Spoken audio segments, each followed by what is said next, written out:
there's no doubt in my mind that individually we all can be on the same level as the other top players in Europe.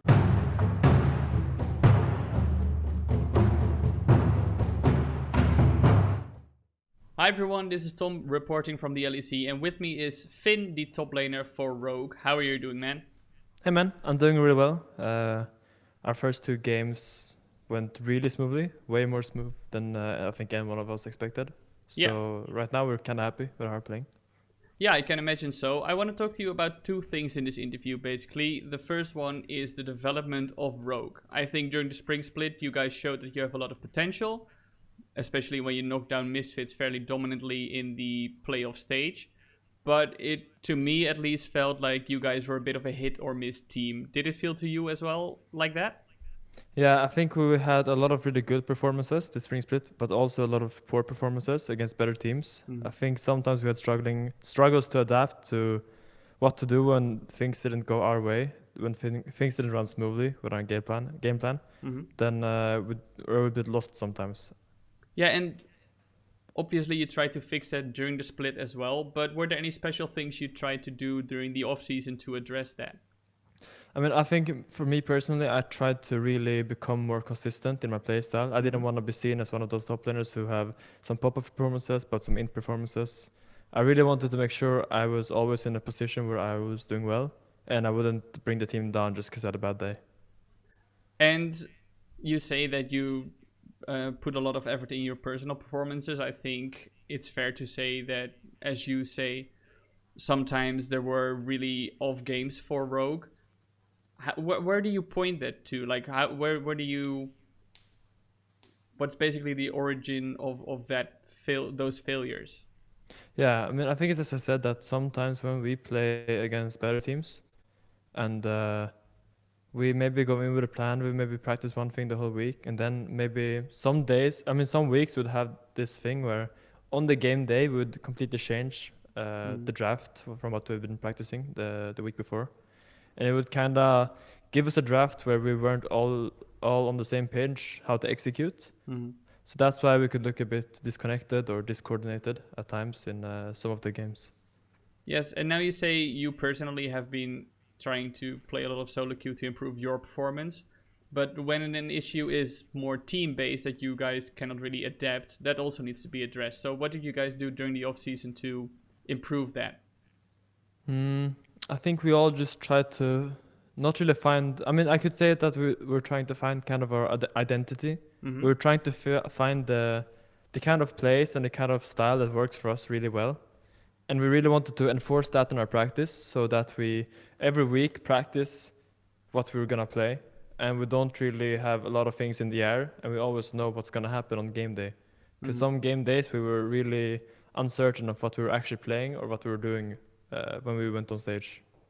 Yeah, you mentioned the rogue style. I think when people think of defined game styles within the LEC, many people will gravitate towards Origin having a very slow playstyle, and maybe the Mad Lions having a more aggressive playstyle. How would you define the playstyle of Rogue?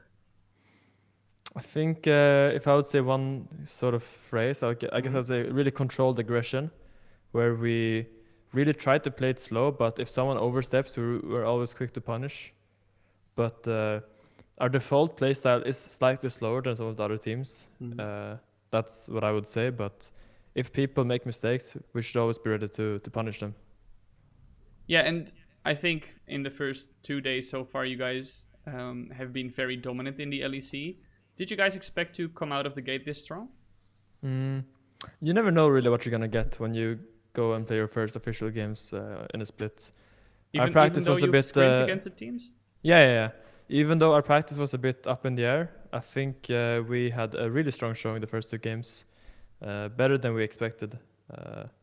And I think we're gonna keep using this as a motivation to be able to compete versus G2 and Fnatic and Origin, because I think this regular split is more important than the last one. Every win really matters, so you can't afford to get complacent and drop games against lower tier teams, and you really need to get all the upsets you can against the top teams. Yeah, and I imagine that during the practice, you guys obviously try to have a few tricks up your sleeve to be able to beat the Fanatics and the G2s. In terms of pure skill on the player level, do you think you guys can contest with those teams?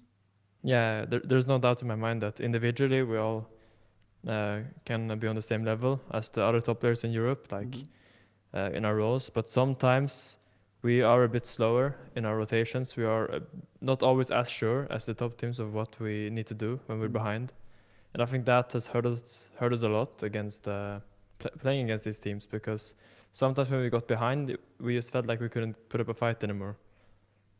Yeah, and yeah, if you want to continue. Yeah, it's fine like that. Okay, so the next topic I want to address with you is actually the top laners in the LEC. I think many people, when they, at least in the common conversation, when they think of the top laners in the LEC, they'll think of Alfari, Whippo, and Wunder.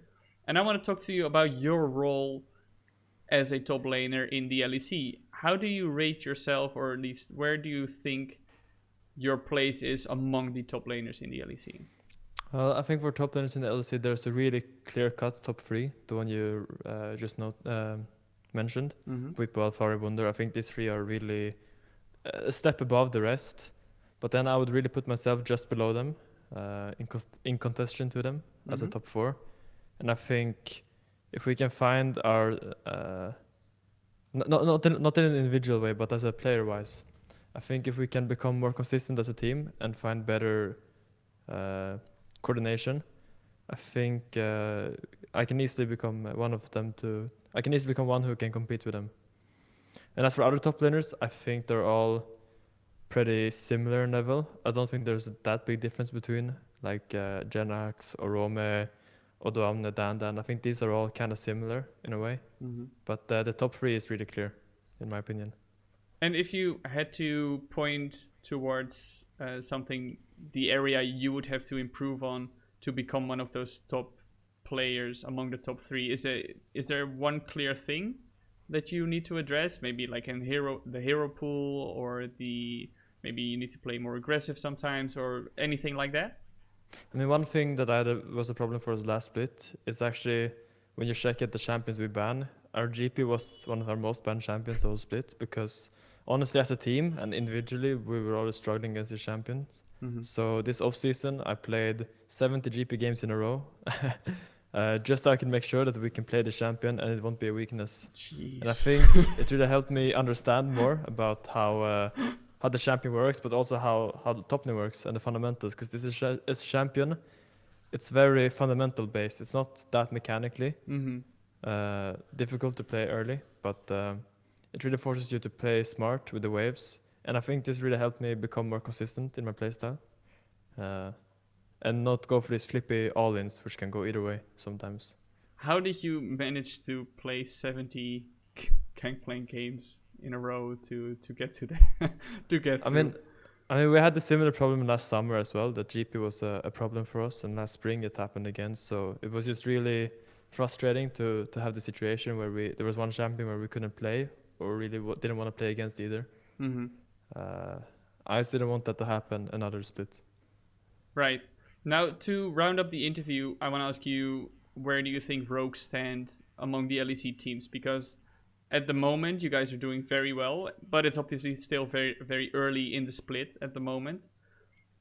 Where do you think you guys can end, or will end, or rank at the moment? I mean, we're always gonna go for that world spot. Top four is our clear goal.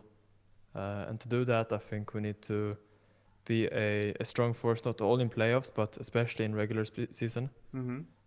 Getting a strong start and keeping it, not getting complacent, keep putting up the strong performances week after week after week. It's what's going to make us reach far.